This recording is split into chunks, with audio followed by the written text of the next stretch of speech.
Welcome to Do the Talk podcast. This is your real estate podcast where we teach regular people just like us how to invest in real estate. If you are looking to invest in real estate, you have just come to the right channel. Now, my name is Hammed Lawal.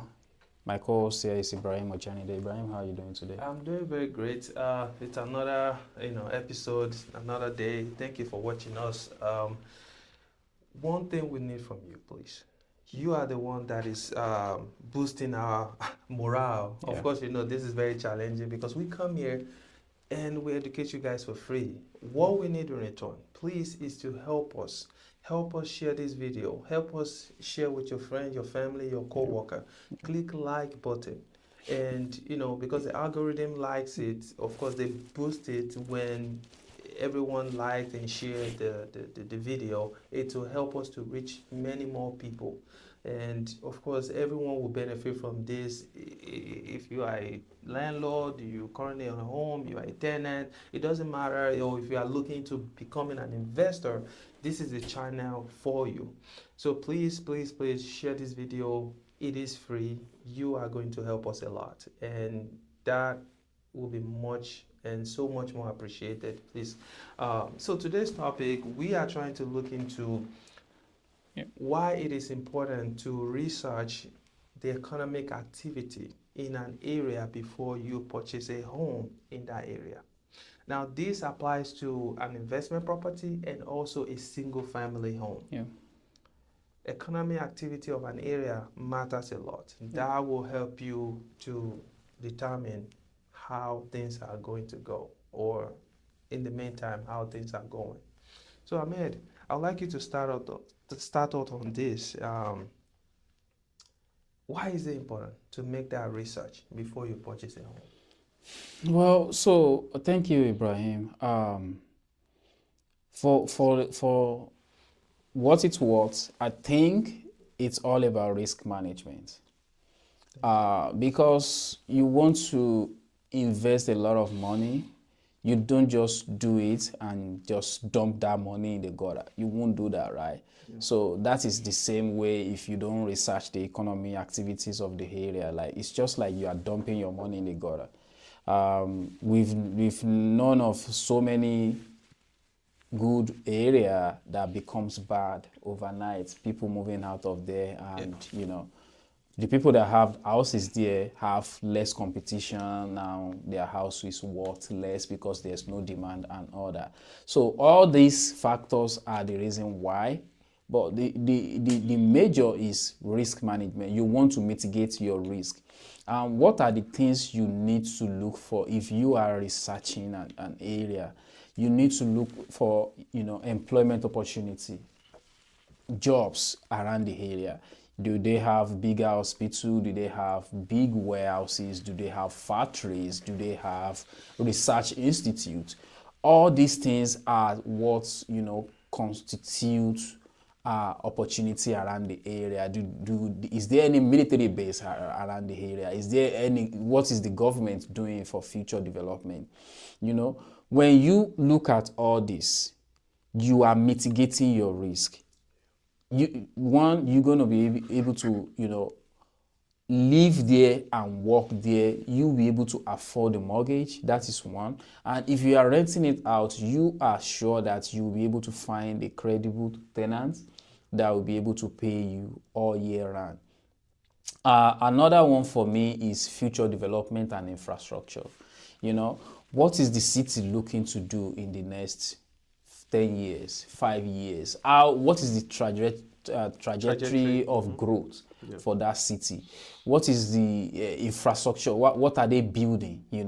I mentioned earlier we are talking about Plainfield and all that. When you move around Plainfield, you see a lot of construction, developing and all that. When you go to downtown Indianapolis, you see crane everywhere hanging around. That is the type of things. As small as those things are, they shows a lot of prospect, a lot of good return on your money, because that means people are building. Not just you are thinking to invest. business are coming in. There's job for people to, to be able to make money. Opportunity are rolling in. So for me, risk management is overhaul, but development and future plan for the city as well as job opportunity is a very big one when you are researching. And I think that is very huge, and it will safeguard your investment in the long run. So Ibrahim, is there any other thing that people should be looking for, or even why should they do it? So, yes, they should look for, I mean, the economic activity is a big one because it kind of, it's like an umbrella. Yeah. It kind of tells you what might be going on in that area. Yeah. So, should they do that? It's because, I mean, you've mentioned job, you've mentioned, like the Future. future growth trajectory and everything. But one aspect I want to come in with is safety. Mhm. You see, when the economic activity of an area is doing well, Yeah. look at any data in the world. When a country or an area is doing well economically, Yeah. the crime rate Yes. is lower That, than, that attracts more people. yes, than the other side or the other one city that is struggling, Yeah. or an area that is struggling Yeah. with economic activity. So Yeah. when a good economic activities is is active, people are able to get a job. Yeah. People are busy Busy with their life. yes, with something that provides them with income, Yeah.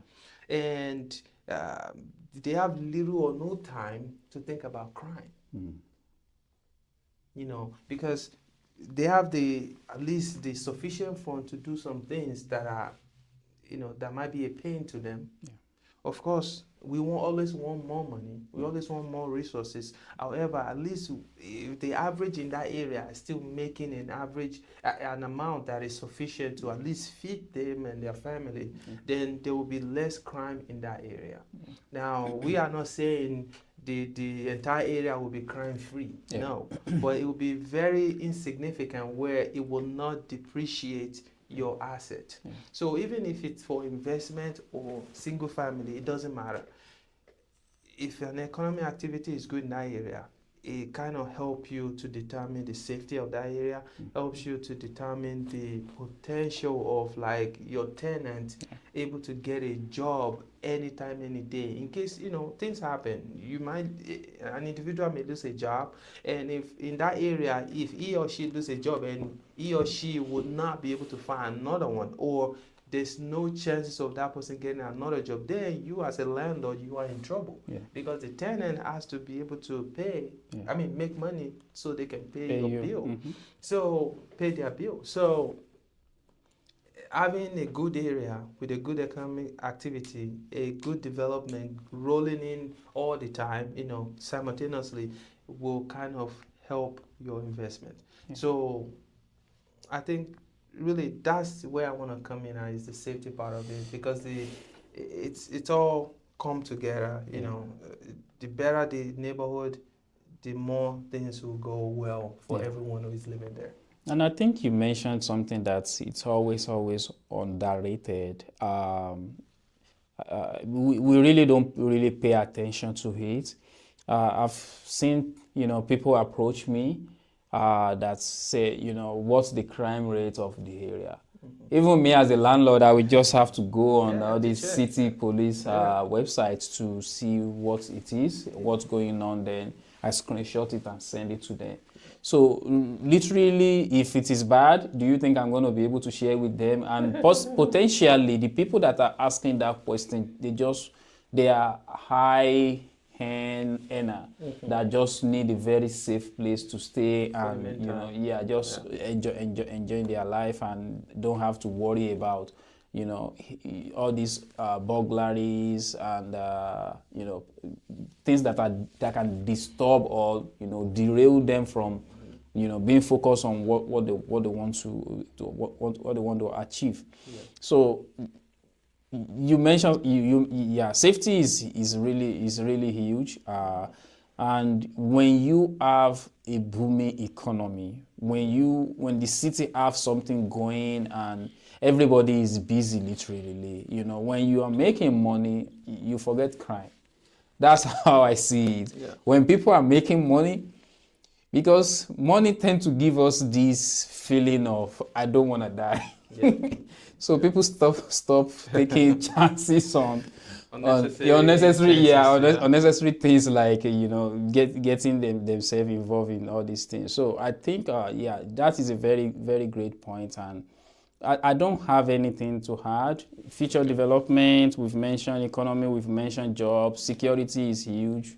I think all those Safety. things, if they aligned, you should invest in that area.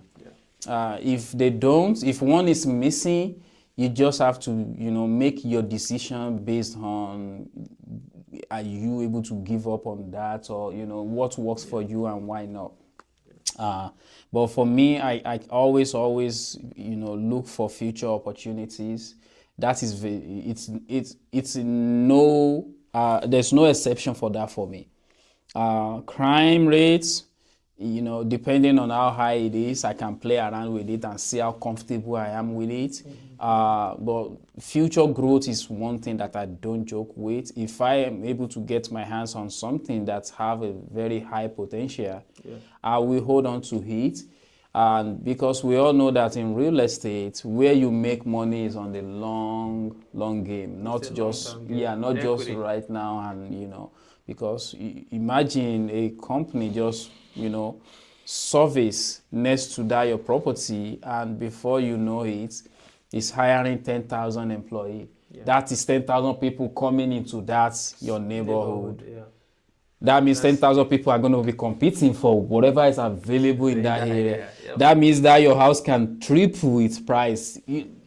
So that is one thing that is non-negotiable for me. Future growth and infrastructure, it's non-negotiable. But every other thing, it depends on my tolerance, I can play around with it. So that would be all for me. Do you have anything to add, or we can just? Which of let me ask you this. Okay. Which of those, job opportunity, infrastructure, future development, security, which of those are like no-brainer for you? Without it, you are not investing in the area. So I think future growth is very big, because if a neighborhood or a city has something going on today, but they don't have a plan on how to sustain or build more on that. Yeah, that's a very big approach. Development that they have going on, then that area will crash gradually. And we all know that real estate is a long-term game. So because it's good this year or second year or fourth year, that doesn't mean you shouldn't watch out for the 20th year or 18th year after that. Because then if things start to slope, and so that means your investment will only thrive for like 5, 6, or 4 years, depending on how quickly that area slopes. So future development is a big deal, and I think that can even change. If there's, for example, let's say there's an area that has a safety issue, but the city have a future development plan. And they start working on it. Crime will not change one day. It will drop gradually. It will be gradual. That future development will change the crime, will tame the crime, and reverse it to something good, but it will be gradual. That same future development and prospecting will help change that neighborhood or that area to a good area. And since real estate is a long-term game, you will be there and it will keep changing. Then gradually you'll be getting more cash flow. Gradually your value of property will be going up.